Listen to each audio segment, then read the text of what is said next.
Hi there! Welcome to Storytime with Miss J! I'm so glad all of you could join us today. If you're having an awesome Friday, shout really loud, okay? Woo!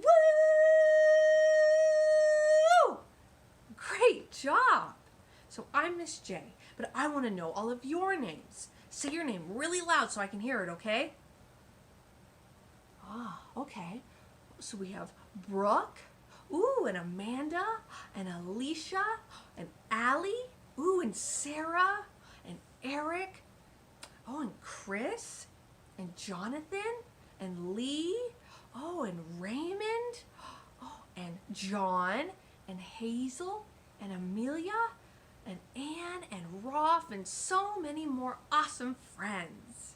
Today, we're going to read the Gospel Cinderella, written by Joyce Carol Thomas, illustrated by David Diaz. I love the Gospel Cinderella because it takes a classic fairy tale and makes it into a fun, gospel, soulful fairy tale.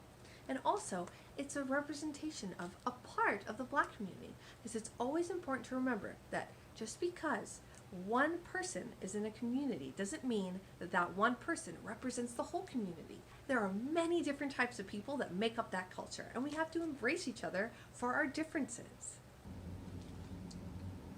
Once upon a time, there was a singing Cinderella, yes, with a voice as flavorful as licorice. There was also a crooked foster mother and two evil sisters, a queen mother rhythm and a prince of music. And while there's no glass slipper to leave behind at the great gospel convention, there is an enchanted melody for the prince to search for and to find. Award-winning author and poet Joyce Carol Thomas and Caldecott medal-winning artist David Diaz have infused the classic Cinderella tale with a soulful twist. Once upon a time, Queen Mother Rhythm, the leader of the great gospel choir, lived deep in the swamp with her beautiful baby daughter. In a voice as flavorful as licorice, she sang lullabies to her darling child. One day, right after Queen Mother Rhythm had sung her baby to sleep in her basket by the river, a hurricane came up out of nowhere. It knocked Queen Mother Rhythm off her feet and swept the sleeping baby downstream, out of reach and out of sight. After the hurricane had blown over, Queen Mother Rhythm looked high and low, but she could not find her baby girl. She searched weeks and months, but still she never found her child. And through the years, when Queen Mother Rhythm led the great gospel choir in concert, her voice was always thick with sorrow and joy. Sorrow over the loss of her child, and joy over the blessed relief she found in the music. From a cup set before me, I sip sorrow each day. Every time I swallow, I find sorrows come to stay. Then flavors of joy I taste in my cup, easing my pain and lifting me up. Does music help you in times of sorrow or when you're feeling sad? I know when Miss J listens to music, it makes her feel better. It so happened that way on the other side of the swamp, crooked foster mother lived in a ramshackle cottage with her twin baby girls, Henny and Minnie. After the hurricane, crooked foster mother found a basket washed up on her shore. Inside the basket, there was a little baby covered with mud after being swept down along the swamp for days and days. But she was peaceful, cooing like a fine feathered songbird. I sure don't need another mouth to feed, crooked foster mother said. But what I could use is another hand in the kitchen. She picked up the basket and carried the baby home. And seeing how you was dirty as a cinder pile, I guess I'll call you Cinderella. And here we can see that already Minnie and Henny are fighting over things. And crooked foster mother doesn't look too happy, just the way she's picking up the baby, Cinderella. It looks like she's like, ew. Now, crooked foster mother was so evil that even the sun was scared to rise when she was outside. And as the years passed, Henny and Minnie grew to be just as mean as their mama. The three of them made Cinderella do all the work around that old ramshackle cottage. They made her do the cleaning, the sewing, and the cooking. Every day, Cinderella had to make 10 sweet potato pies and 10 pots of collard greens, which crooked foster mother and the twins ate all up. They never left Cinderella anything but the pot liquor from the greens. Cinderella never complained, though. She just went about her chores, cheerfully humming and happily singing, which made the twins and their mama even meaner.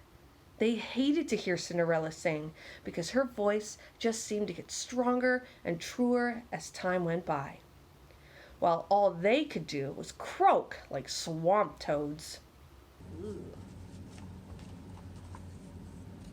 Even the swamp toads are like, oh gosh. But then Cinderella's singing and sitting there, just working.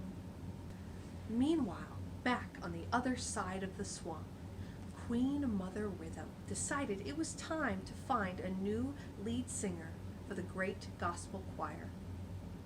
"I'm ready to retire," she told her piano-playing Prince of Music. "I'll find somebody to take your place, Queen Mother Rhythm," said the handsome prince. And the Prince of Music had his royal runners run up and down the swamp, sticking flyers on trees and hanging them on bushes. They ran to the east, they ran to the west, they ran to the north, they ran to the south. When Cinderella picked up one of the flyers announcing the audition, she longed to try out. She longed to be a daughter of rhythm. But crooked foster mother had other plans. "My 2 daughters got rhythm," crooked foster mother announced, snatching the flyer out of Cinderella's hand. "Cinderella, you will teach them a song they can sing at the great gospel convention." Oh, it was hard. Henny and Minnie had sour voices, and try as Cinderella might, they sounded awful. After a whole day of listening to Henny and Minnie messing up the music and singing the notes lopsided, crooked foster mother got so mad she chased Cinderella through the kitchen, knocking over pots and pans. She chased her right out of the house, past the chicken coop, where poor Cinderella crouched, trembling in fear. Way after a while, Cinderella eased back into the house and tried to teach the twins again. They sounded a little better, so crooked foster mother said, "All right, start packing. We're heading to the great gospel convention first thing in the morning." She didn't even thank Cinderella. She just ordered her to make Henny and Minnie 2 beautiful dresses, even if she had to stay up all night, which Cinderella did, wishing all the time she could go to the great gospel convention and sing too. In the morning, after crooked foster mother and the twins had left, Cinderella heard a woman's voice singing the most beautiful gospel music she'd ever heard. Cinderella was so overcome with yearning that she rose up and followed the voice through the swamp. She went right past the hungry crocodiles lying by the river and reached boldly but carefully around their smacking lips to pick wildflowers for her hair. She followed the voice over a dangerous pit of quicksand, leaping up to collect swamp vines, which she braided into a lovely belt to wear around her waist. Cinderella followed that voice, winding through the swamp until she reached the great gospel convention. By now, she was so disguised by the plants and flowers she had found along the way, and made into a costume that not even crooked foster mother and the mean twins could recognize her. But Cinderella stayed at the edge of the crowd, just in case. Queen Mother Rhythm sang the opening number with such spirit that the rhythm rocked the trees. "We have called a great gospel convention. All these singers have come from miles around. When we hear that golden voice, we're sure to recognize the sound." There were all kinds of groups who sang. Choirs from the north, quartets from the east, trios from the west, duets from the south. But still, after listening closely to every one of them, Queen Mother Rhythm would look at her Prince of Music sitting playing the piano and shake her head no. They did not have the voice she wanted. When it came to their turn, Henny and Minnie sounded so terrible. They got booed by the crowd and ran back to their row, where they scrunched low in their seats. Crooked Foster Mother was so upset, she mumbled to herself, "Wait till I get a hold of that Cinderella. I'm going to wring her neck." But Crooked Foster Mother wasn't the only one upset. Queen Mother Rhythm still hadn't found her new singer, and the convention was almost over. It was just about then that Cinderella got up enough nerve to sing. She started from way in the back of the audience and sang her way to the front. The prince followed her song on the piano, loving every note of her gospel voice. Cinderella's sound was so gentle and bold that people hushed and stood up and craned their necks to see the girl who enchanted them with a voice as sweet as licorice. Tears of joy rolled down Queen Mother Rhythm's cheeks as she listened to the beautiful voice singing the words she knew so well. She looked at the Prince of Music and nodded her head yes.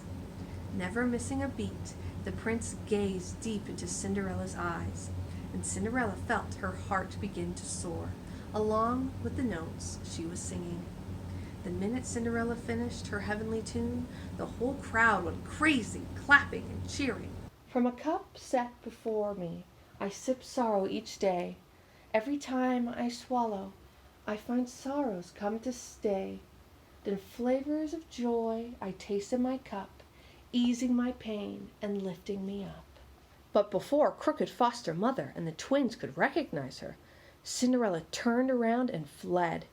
She ran back through the swamp, back past the quicksand, where she left the belt of vines, back past the crocodiles, where she left the wildflowers, and back into the ramshackle cottage. "We heard her, but we lost her," said the prince to Queen Mother Rhythm back at the convention. "Now I must find her." The very next day, the Prince of Music and his royal runners began to search all up and down the swamp. They went to the north, they went to the south, they went to the east, they went to the west. "Why don't we give up?" said the royal runners. "We'll never find her." But the Prince of Music said, "Let's keep going." And they pressed on, disturbing screech owls, wildcats, and resting raccoons. Finally, they came to Crooked Foster Mother's cottage. "We need to hear everybody in your house sing," the prince ordered. Crooked Foster Mother was evil, but she wasn't crazy enough to disobey gospel royalty. "Just a minute," she said to the prince. Then she hurried outside, where Cinderella was cleaning the chicken coop, and handed her a toothbrush. "Here, use this to paint the hen house, and don't come inside until you're finished." Back with the prince, Crooked Foster Mother lined up her two no-singing daughters. They sang so bad, they made the royal runners' ears ache. The prince sighed and headed for the door. But just as he was making his way toward the river, he thought he heard someone humming a familiar tune. He followed the sound until he found Cinderella behind the hen house. He stood quietly listening, and Cinderella's voice seemed to make everything around her sparkle with enchanted light. "Finally, we have found our singer!" the prince exclaimed, and the royal runners came running, with Crooked Foster Mother and the twins close behind. Crooked Foster Mother and the twins were so upset they started squawking like mad hens. But the royal runners shushed them up, wanting to hear the perfect duet Cinderella and the prince were singing. When the Prince of Music brought Cinderella back through the swamp, Queen Mother Rhythm listened again to the golden voice and knew deep in her heart that Cinderella was her long-lost child. "You are my own true daughter of Rhythm," Queen Mother Rhythm sang out loud. Now that her sorrow had been wiped away, Every word she spoke came out in sweet melody. And so, Cinderella took her rightful place beside Queen Mother Rhythm and the Prince of Music, singing and leading the great gospel choir. The end. Next week we'll be reading A Day in the Life of Marlon Bundo, written by Marlon Bundo with Jill Twiss, illustrated by E.G. Keller. It's about pride and your right to vote. Wasn't that a great story? I really hope you enjoyed it. Until next time, bye!